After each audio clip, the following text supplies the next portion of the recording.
माता की, भारत माता की।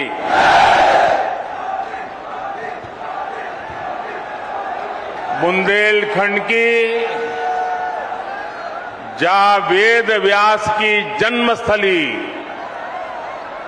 और हमारी बाईसा महारानी लक्ष्मीबाई जी की जहां धरती पे हमें बैर बैर बीरा आबे को अवसर मिलो,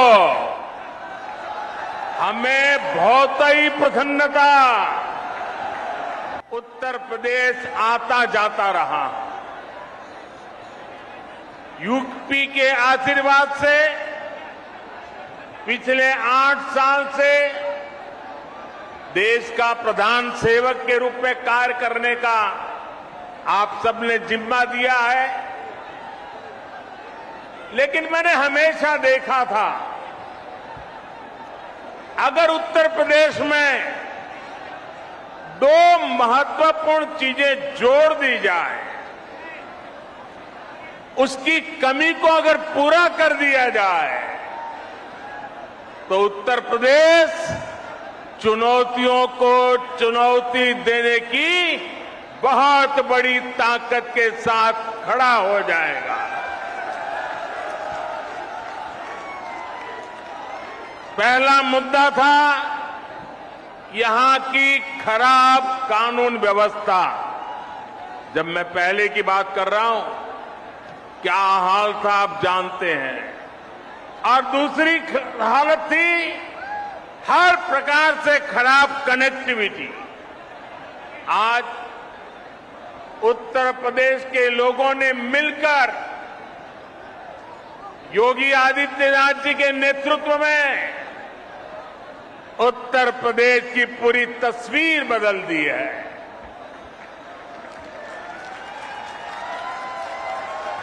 योगी जी के नेतृत्व वाली सरकार में कानून व्यवस्था भी सुधरी है और कनेक्टिविटी भी तेज से सुधर रही है। आजादी के बाद के 7 दशकों में यूपी में यातायात के आधुनिक साधनों के लिए जितना काम हुआ, उससे ज्यादा काम आज हो रहा है।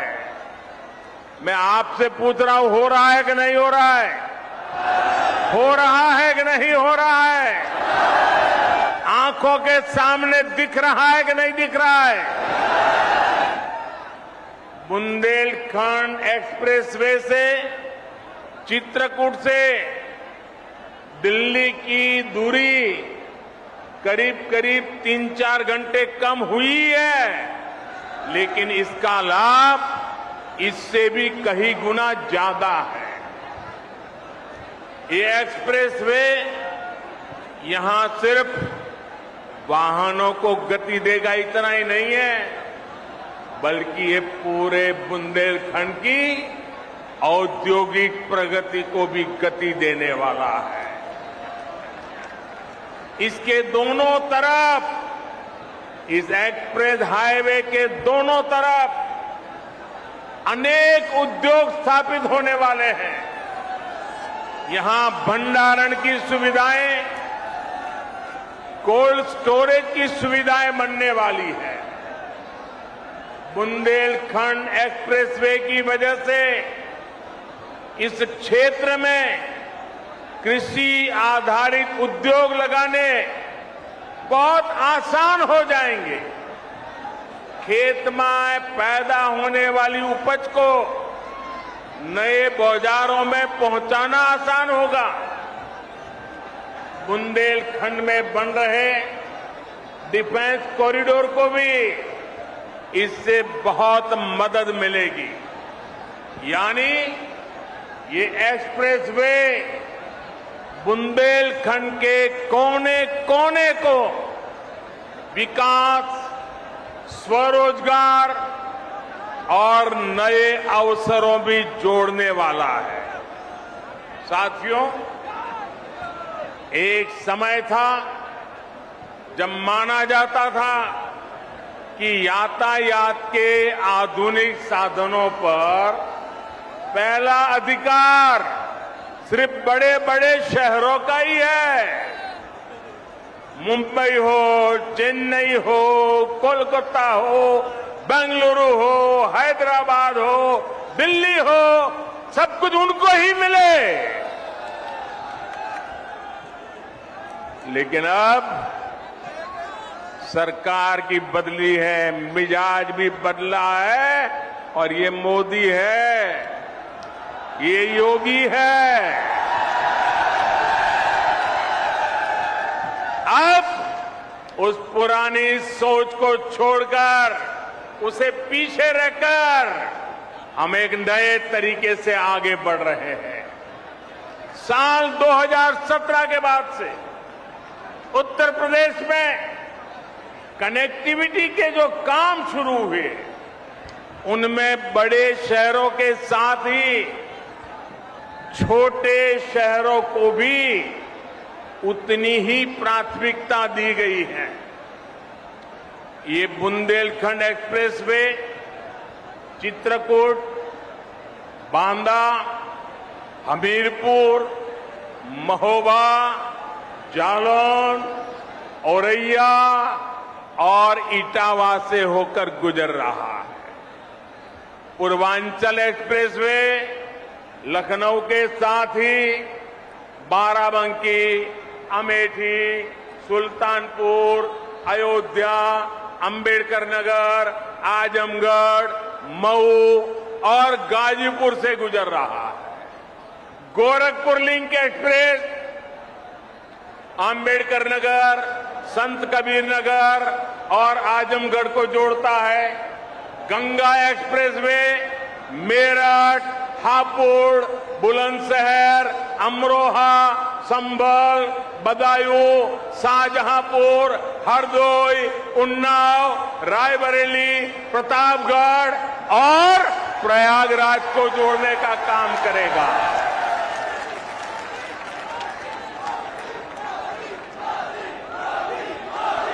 दिखता है कितनी बड़ी ताकत पैदा हो रही है। उत्तर प्रदेश का हर कोना नए सपनों को लेकर के, नए संकल्पों को लेकर के अब तेज गति से दौड़ने के लिए तैयार हो चुका है। और यही तो सबका साथ है, सबका विकास है। न कोई पीछे छूटे, सब मिलकर आगे बढ़े। इसी दिशा में डबल इंजन की सरकार लगातार काम कर रही है। यूपी के छोटे छोटे जिले हवाई सेवा से जुड़े, इसके लिए भी तेजी से काम किया जा रहा है। बीते कुछ समय में प्रयागराज, गाजियाबाद में नए एयरपोर्ट टर्मिनल बनाए गए। कुशीनगर में नए एयरपोर्ट के साथ ही नोएडा के जेवर में एक और इंटरनेशनल एयरपोर्ट पर काम चल रहा है। भविष्य में यूपी के कई और शहरों को वहां भी हवाई रूट से जोड़ने की कोशिश हो रही है। ऐसी सुविधाओं से पर्यटन उद्योग को भी बहुत बल मिलता है। और मैं जब आज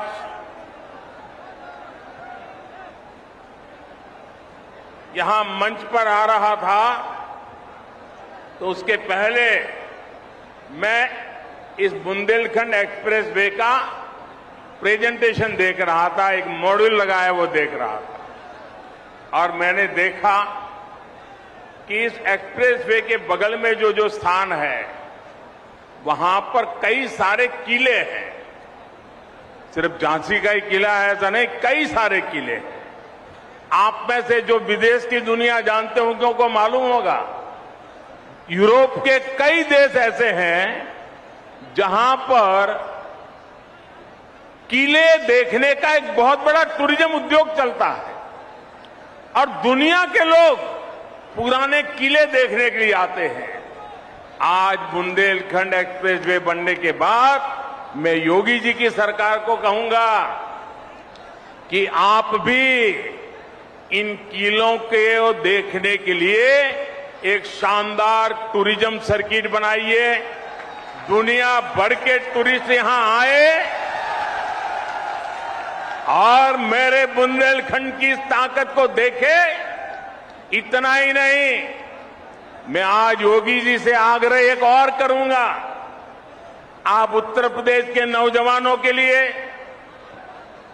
इस बार जब ठंड की सीजन शुरू हो जाए, मौसम ठंडी का शुरू हो जाए, तो किले चढ़ने की स्पर्धा आयोजित कीजिए और परंपरागत रास्ते से नहीं, कठिन से कठिन रास्ता तय कीजिए और नौजवान को बुलाइए। कौन जल्दी से जल्दी चढ़ता है, कौन किले पर सवार होता है, आप देखना उत्तर प्रदेश के हजारों नौजवान इस स्पर्धा में जुड़ने के लिए आ जाएंगे और उसके कारण बुंदेलखंड में लोग आएंगे, रात को मुकाम करेंगे, कुछ खर्चा करेंगे, रोजी रोटी के लिए बहुत बड़ी ताकत खड़ी हो जाएगी। साथियों, एक एक्सप्रेस में कितने प्रकार के कामों को अवसर का जन्म दे देता है। साथियों, डबल इंजन की सरकार में आज यूपी जिस तरह आधुनिक हो रहा है, ये वाकई अभूतपूर्व है। जिस यूपी में,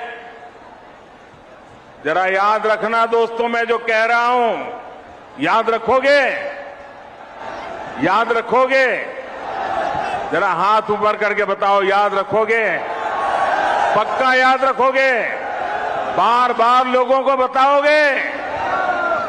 तो याद रखिए, जिस यूपी में सरयू नहर परियोजना का पूरा होने में 40 साल लगे, जिस यूपी में गोरखपुर फर्टिलाइजर प्लांट 30 साल से बंद पड़ा था, जिस यूपी में अर्जुन डैम परियोजना को पूरा होने में 12 साल लगे, जिस यूपी में अमेठी राइफल कारखाना सिर्फ एक बोर्ड लगा करके पड़ा हुआ था, जिस यूपी में रायबरेली रेल कोच फैक्ट्री डिब्बे नहीं बनाती थी, सिर्फ डब्बों का रंग रोगान करके काम चला रही थी, उस यूपी में अब इंफ्रास्ट्रक्चर पर इतनी गंभीरता से काम हो रहा है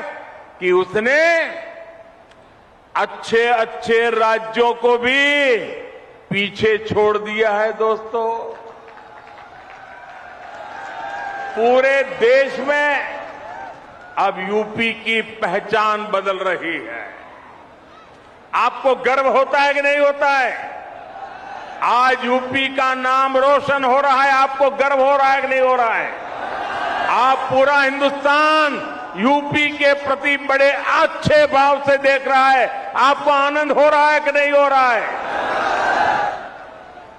और साथियों, बात सिर्फ हाईवे या एयरवे की नहीं है।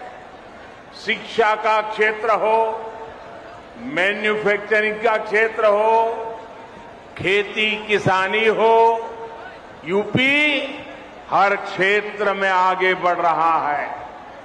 पहले की सरकार के समय यूपी में हर साल, ये भी याद रखना, रखोगे? रखोगे? जरा हाथ ऊपर करके बताओ, रखोगे? पहले की सरकार के समय यूपी में हर साल औसतन 50 किलोमीटर रेल लाइन का दोहरीकरण होता था। कितना, कितने किलोमीटर, कितने किलोमीटर? 50। पहले हमारे आने से पहले रेलवे का दोहरीकरण 50 किलोमीटर। मेरे उत्तर प्रदेश के नौजवानों, भविष्य कैसे गढ़ता है देखिए। आज औसतन 200 किलोमीटर का काम हो रहा है। 200 किलोमीटर रोड लाइन का दोहरीकरण हुआ। 2014 से पहले यूपी में सिर्फ 11,000 कॉमन सर्विस सेंटर थे। जरा आंकड़ा याद रखिए, कितने कितने? 11,000।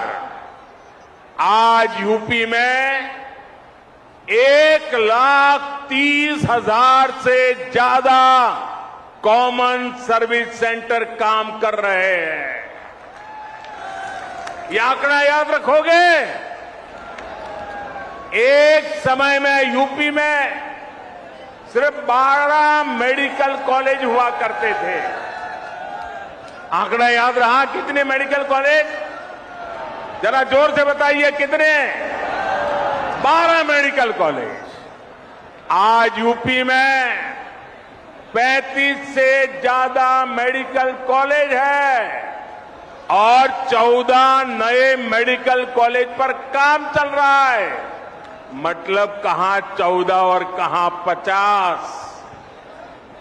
भाई और बहनों, विकास की जिस धारा पर आज देश चल रहा है, उसके मूल में 2 प्रमुख पहलू हैं। एक है इरादा और दूसरा है मर्यादा। हम देश के वर्तमान के लिए नई सुविधाएं नहीं गढ़ रहे, बल्कि देश का भविष्य भी गढ़ रहे हैं। पीएम गति शक्ति नेशनल मास्टर प्लान के जरिए हम 21वीं सदी के इंफ्रास्ट्रक्चर के निर्माण में जुटे हैं। और साथियों, विकास के लिए हमारा सेवा भाव ऐसा है कि हम समय की मर्यादा को टूटने नहीं देते। हम समय की मर्यादा का पालन कैसे करते हैं, इसके अनगिनत उदाहरण हमारे इसी उत्तर प्रदेश में है। काशी में विश्वनाथ धाम के सुंदरीकरण का काम हमारी सरकार ने शुरू किया और हमारी ही सरकार ने इसे पूरा करके दिखाया। गोरखपुर एम्स का शिलान्यास भी हमारी सरकार ने किया और उसका लोकार्पण भी इसी सरकार में हुआ। दिल्ली मेरठ एक्सप्रेसवे का शिलान्यास भी हमारी सरकार ने किया और उसका लोकार्पण भी हमारी सरकार में हुआ। बुंदेलखंड एक्सप्रेस भी इसी का उदाहरण है। इसका काम अगले साल फरवरी में पूरा होना था, लेकिन ये 7-8 महीने पहले ही सेवा के लिए तैयार है मेरे दोस्तों। और कोरोना की परिस्थितियों के बावजूद कितनी कठिनाइयां हैं, हर परिवार जानता है। इन कठिनाइयों के बीच भी हमने इस काम को समय से पहले पूरा किया है।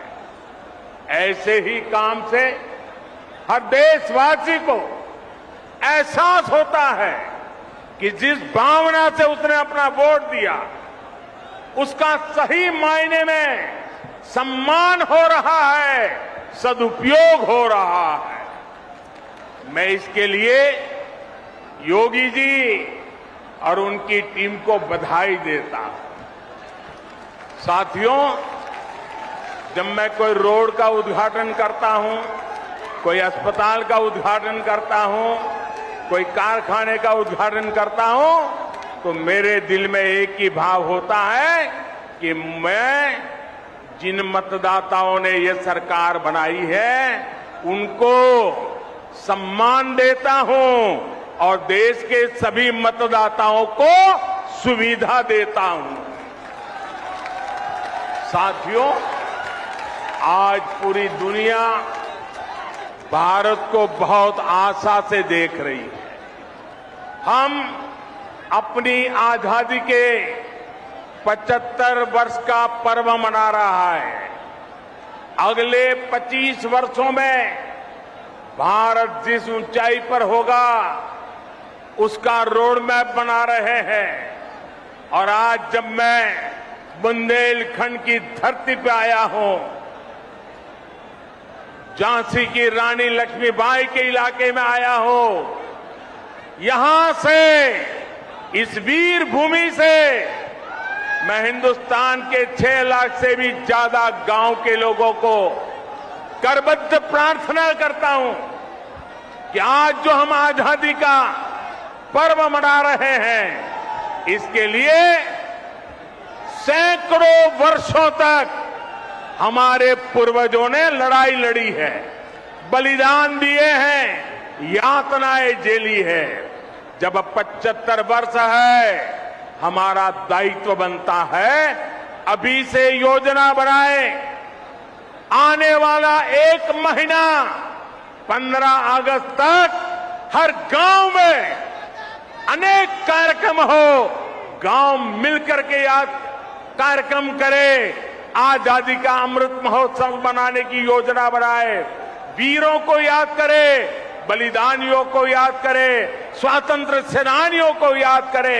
हर गांव में नया संकल्प लेने का एक वातावरण बने, ये मैं सब देशवासियों को आज इस वीरों की भूमि से प्रार्थना करता हूं। साथियों, आज भारत में ऐसा कोई भी काम नहीं होना चाहिए जिसका आधार वर्तमान की आकांक्षा और भारत के बेहतर भविष्य से जुड़ा हुआ न हो।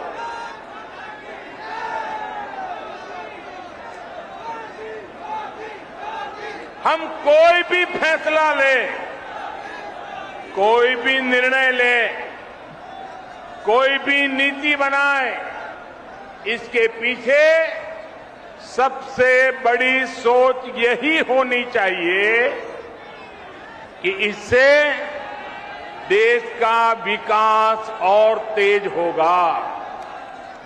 हर वो बात जिससे देश को नुकसान होता है, देश का विकास प्रभावित होता है, उससे हमें हमेशा हमेशा दूर रखना है। आजादी के 75 वर्षों बाद भारत को विकास का ये सबसे बेहतरीन मौका मिला है। हमें इस मौके को गंवाना नहीं है। हमें इस कालखंड में देश का ज्यादा से ज्यादा विकास करके उसे नई ऊंचाई पर पहुंचाना है, नया भारत बनाना है।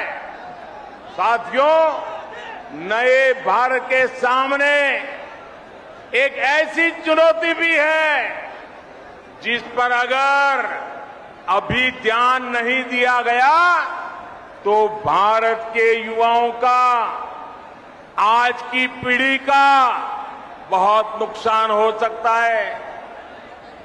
आपका आज गुमराह हो जाएगा और आपकी आने वाली कल अंधेरे में सिमट जाएगी। दोस्तों, इसलिए अभी से जागना जरूरी है।